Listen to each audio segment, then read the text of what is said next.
This is Reset. I'm Sasha-Ann Simons. The 2024 WNBA season began with the highest attended opening month in 26 years.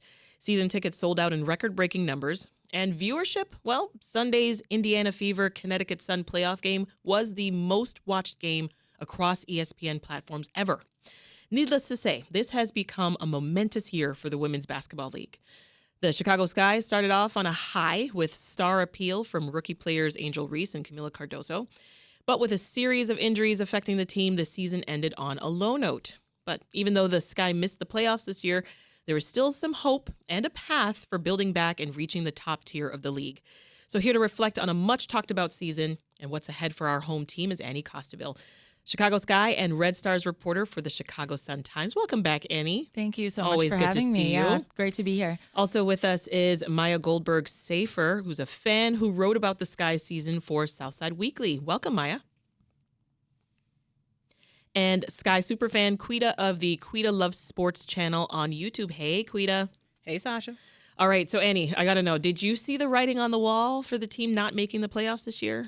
Yeah, I mean, just having covered the league since, 2015 now, I think one thing that when you look at sports teams and especially new teams, you're able to kind of see is how are they going to gel? And not in terms of, liking each other or disliking each other, but one thing I've learned is that a huge piece to something like making the playoffs is about leadership and how they're going to handle the adversity when it comes, because there's always moments of adversity in a season. And so when you're dealing with a young team, the challenge is and also not just young, but inexperienced in terms of playing together. Yeah. The challenge is how to not let those adverse moments compound and turn into what we saw, which were these losing streaks. And so just strictly from that perspective, I think coming in, you could kind of see this was a team that was going to have to learn how to successfully navigate those moments.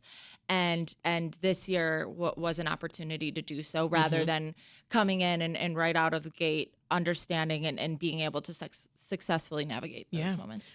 When we talked, Quita, at the end of last season, I mean, this is after the team was gutted, you were inconsolable at the time. I wonder how you're feeling at the end of this season. I actually feel really good.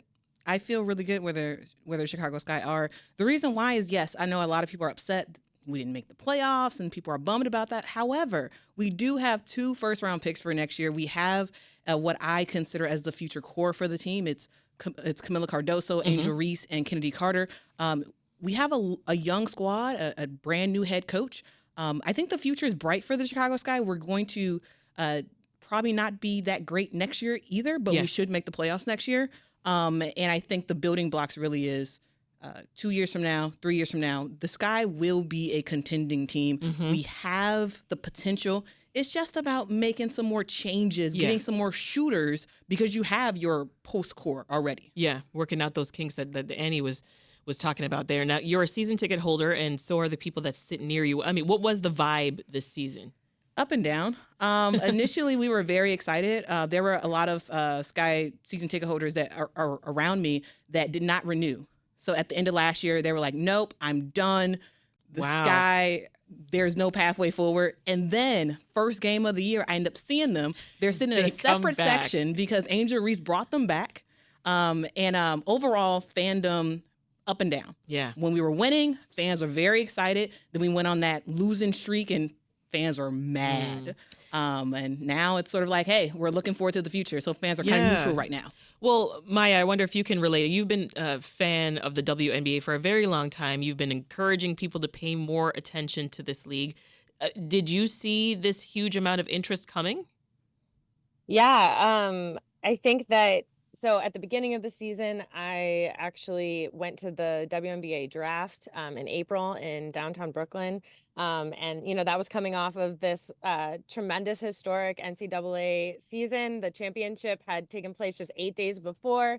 You had Caitlin Clark as the #1 overall pick, and then Camila Cardoso as the #3 overall pick, Angel Reese as the 7 overall pick. Both Camila and Angel went to the Sky, of course, and there was just an incredible energy in the room, and it was really exciting. It was like we were on the brink of something. It was like a pop concert or something like that. And then I think that, as the season played out, it has been more of a roller coaster, more of the sort of ups and downs in terms of what all of that attention and sort of national spotlight is really bringing. And I think that, that for the Chicago Sky also, just in terms of the Sky fandom specifically, as Quita is saying, I think there is some sense of sort of, from some fans, some impatience, some really wanting to see results, and players, on September 19th, after the Sky lost to Connecticut in the game that ended their season, Dana Evans and Isabel Harrison, 2 players, were really talking about the hate that they got on social media, that felt like it was really increasing, and the scrutiny around their games, how they were playing, and the way that affected the locker room, and was really hard. And then I think also the WNBA at this point has become a kind of cultural flashpoint that transcends, the league or the players and the longtime fans. It is something that is bigger, and that is layered in racism and homophobia, where there is sort of this take out there that Caitlin Clark, who is white and heterosexual presenting, and this star, that she has this sort of purity and ability to correct a league, the WNBA, that's predominantly Black, and openly queer. And I think that if you talk to longtime fans, that is a ridiculous narrative.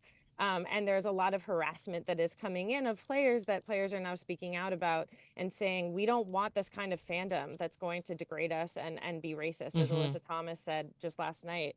And so there's more a lot of chatter around that, for sure. Annie, Angel Reese broke the WNBA record for consecutive double-doubles in a single season. For those listening who might not know, what's the significance of that? I think the significance is that, one, it just made a statement about who she's going to be for this franchise. From my perspective, that was the significance, because she broke a player like Candace Parker's record. So when you think about, again, the term even significance, there's no better way to sum it up than looking at whose record you broke. And secondly, again, going back to just who people thought she would be for this franchise, I think it just speaks to, again, the caliber of player she is. And while many want to comment on certain aspects of her game that they feel need to improve, and again, she doesn't shy away from needing to improve. She talks at length about them. She's a professional. She can handle the scrutiny. I think this is something that speaks to what makes her such a force. Yeah. And that's that she approaches this game with this hustle that really is an intangible quality. Not all players, not all professionals are equipped with this approach to the game, and it's natural for her. So when you look at these other areas of her game that, again, she's committed to improving, it shows quite the potential she has. What was it like for you to watch her play this season, Quita? Wrist injury and all. It was awesome. Before the season started, I made sure to get my Angel Reese jersey. I was very excited to see her play for the Sky, and she thoroughly impressed me. I did not expect Angel to be as good as she has been this year, and it's great to see. One, yes, I did think that her rebounding would translate into the pro game. She was a great rebounder in college, broke some records in college for rebounding. And in the pros, I was like, okay, she's going to get rebounds, but she's going to struggle to get rebounds against some of the bigger players.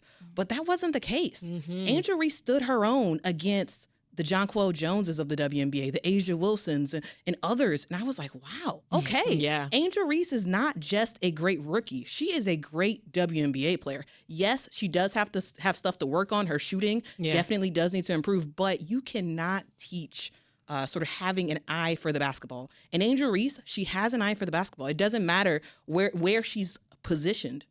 If the ball is hitting that rim, Angel is going for it. She's going to try to get that rebound. Yeah, I saw her tweet. I think it was a tweet the other day saying, I just realized I'm not a rookie anymore, or something to that effect. You reported, Annie, that the team only had a healthy roster for 2 games Like, is that level of injuries on a team normal? I think in the W, injury is pervasive because of the number of games that players are playing throughout the year. It's something that many reporters have reported on, just the fact that there's no rest for these athletes. Like one player in particular I always think of is Courtney Vandersloot, who during her tenure with Chicago, there was a stretch where I would have to go back to the story I wrote, but she took about like 2 weeks off over a course of 2 years. And that's really remarkable. Yeah. Just that, one, her body could withstand that, but also when you think about the commitment it requires to keeping your body at that level of play and just health. And so when you look at players like Elizabeth Williams, who, again, dealt with that knee injury, or even Camila, who comes in after a college career, again, these are players who have no downtime. Yeah. Not a single moment of downtime, essentially. So, yes, injury is pervasive in the league, and it's all about how you kind of have to game plan around it. And the Sky, that was one of their downfalls. Maya, I want to talk about the top scorer on the team, veteran Chennedy Carter. What were your takeaways from how she played this season? Yeah, so Chennedy Carter arrived. She had a training camp contract. Her status on the team was not guaranteed. She emerged as a starter into the season and then the leading scorer. And I think that Kennedy's rise is really a positive reflection of what Teresa Weatherspoon can do, I think, as a coach with playing experience who can relate directly to, Teresa Weatherspoon, if you don't know, was a star in the WNBA. And so she can relate directly to her players. She's really supportive, and she has a really close connection with Chennedy. And they've talked about this mutual respect for one another. And I think it's a sign of how Chennedy, who's a player that has struggled to sort of have her spot in the league and be have her greatness sort of defined and presented. She found a place with Spoon as someone who could push her, hold her accountable, and also support her as a player. And so she really became sort of a star of the team this year. For sure. If you're just tuning in, this is Reese. I'm Sasha-Ann Simons, and we're talking about the Chicago Sky, the season that came and went, with Annie Costabile, who's a Chicago Sky and Red Stars reporter for the Chicago Sun-Times.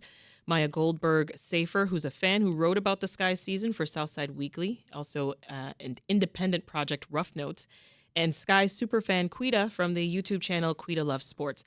Let's talk about the front office, Annie. The GM is new. Coach Teresa Weatherspoon, as we mentioned earlier, has never been a head coach before. How did those factors affect things? Gosh, where to start here?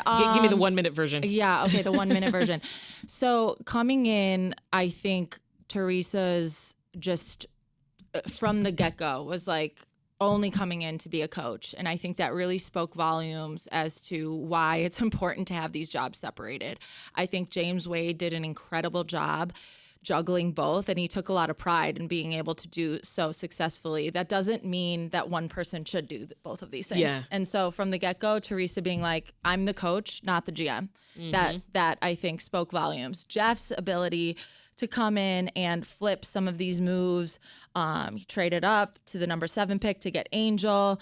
He signs Chennedy to a training camp contract, which now she'll be a restricted free agent in the new year. There's no guarantee that she comes back next year. It's like all these little moves to just keep the Sky kind of chugging along, I think spoke to the newness of both of these individuals and in the job in the first year. And I think there's a lot that needs to be done before year 2. Coach Weatherspoon's known for building rapport with the players. Here's Chennedy Carter describing the impact of her mentorship. You'll hear in the clip that she refers to her coach as Spoon. And she was able to make me a better player. She was able to help the organization grow, and she was able to make us better women overall. So I think her first year, it was special. We did what nobody thought we could do. We were 12th coming in, and we made a playoff run. Unfortunately, we had a lot of people who were down, and we had a lot of changes. But in the future, I'm looking forward to see what Spoon can do. Quita, are there calls for Weatherspoon to get a little tougher, you think? Yes. Teresa Weatherspoon is a awesome person. She seems great. She seems to be like a great motivator. However, there are times where you need to get a little bit tough on your players. I think in terms of an X's and O's perspective, there is improvement that still needs to be made. There are some decisions in terms of personnel, who's on the court, as games are closing down. We're in the fourth quarter, 5 minutes left to go. Who should be on the court at the right time, and what plays should you be running? There's some decisions that were made that leaves more to be desired. However, I am a huge fan of Teresa Weatherspoon. I do think that she is going to be the coach for the Chicago Sky for the long term, and I think that this year she learned a lot. She's going to improve greatly, and next year we're going to see a better offensive structure. The hope is to see that same sort of defensive intensity and see her make some more strides with some of her star players. Absolutely. Maya, increased focus on the WNBA eventually led the league to implement changes that players have been asking for a long time, thinking about things that we've talked about here on the program before, like the league finally chartering flights and plans to move the Sky practice facility from the suburbs. It's gotten cool to be a WNBA fan, right? But it wasn't always that way. Remember when the league was like the butt of jokes? Maybe still a few. Just quickly talk about the impact you would say that this has had on folks like you, diehard fans. Yeah, no, I mean, it's an incredibly interesting arc to me. I find it endlessly fascinating. And I think that like the WNBA, when it started, there had been many other attempts to create a professional women's league in this country. There had been other leagues that had folded, and it did take the support of the NBA to create what turned out to be this more sustainable league. At the same time, a lot of the decisions that were being made about the WNBA, especially when it started, also in terms of airing games on ESPN versus moving the overwhelming number of games to ESPN2, those were made by men and male executives who were working for the NBA and ESPN. And so there's this way that for a long time, WNBA fandom was something, where exactly people would talk about nobody watches the WNBA. But of course, there were people that were watching. There's a 2005 article from the LA Times by this sociologist named Mary Jo Kane. She talks about the league being a glass closet, a space that was sort of clearly full of queer folks, but that wasn't allowed to be explicit about it. And so I think that those fans that really stuck around and were committed during a time when, quote, nobody watched the WNBA, and a lot of gay folks, lesbians, queer folks, those people have been riding with the league for a long time. And I'm really interested in sort of how they continue to feel included and to have a place. And if there are things about these changes that also potentially are harder for them to be as close. I think now we're seeing that, with the rise in popularity, which is amazing in so many ways, there's also more distance between the fans and the players. There's heightened security, there's less interaction, and there's also these increasing prices. I met a couple of folks during the season who, for example, this couple, Leigh and Dave from Rockford, they have been season ticket holders for 7 years in the same courtside baseline seats, and they're heartbroken to not be able to renew. Another fan, Mindy, who drives 7 hours for every game. Yeah, no, the prices went way up. I mean, Quita, I think you've talked about seeing your season ticket prices go up. We're just about out of time, but Annie, I want to play a quick clip from a question that you asked Angel during her exit interview, Angel Reese, about what she sees as the biggest need for the team to address ahead of the next season. We're going to hear Angel refer to the GM as Jeff and the head coach as Tease.